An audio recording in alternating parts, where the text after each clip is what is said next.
2021 ఆఫ్ఘనిస్తాన్ని Taliban government పెట్టుకునే ముందు, వాళ్ళు టేక్ ఓవర్ చేసే ముందు వరకు కూడా అర్బన్ గవర్నెన్స్ కోసం, శానిటేషన్ కోసం, నీళ్ళ కోసం ఇంటర్నేషనల్ ఫండింగ్ బాగా డబ్బులు వచ్చాయంట. అయితే ఎప్పుడైతే తాలిబాన్ గవర్నమెంట్ వాళ్ళు ఆఫ్ఘనిస్తాన్ కంప్లీట్గా టేక్ ఓవర్ చేసుకున్నారో, ఆఫ్ఘనిస్తాన్ గవర్నమెంట్ని కంప్లీట్గా టేక్ ఓవర్ చేసుకున్నారో, అక్కడ వాటర్ శానిటేషన్ కోసం అస్సలు ఇంటర్నేషనల్ ఫండింగ్ ఆగిపోయింది.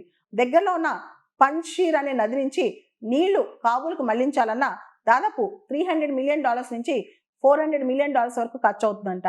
దాంతోపాటు గ్రౌండ్ వాటర్, ఏదైతే గ్రౌండ్ వాటర్ ఉందో వాటిని రీఛార్జ్ చేద్దామన్నా సరే వాడే వాటర్ ఎక్కువైపోయినాయి, ఈ రీఛార్జ్ అయ్యే వాటర్ తక్కువైపోయింది, రిప్లెనిష్ అయ్యే వాటర్ తక్కువైపోయింది, వాడే వాటర్ బాగా పెరిగిపోయిందంట.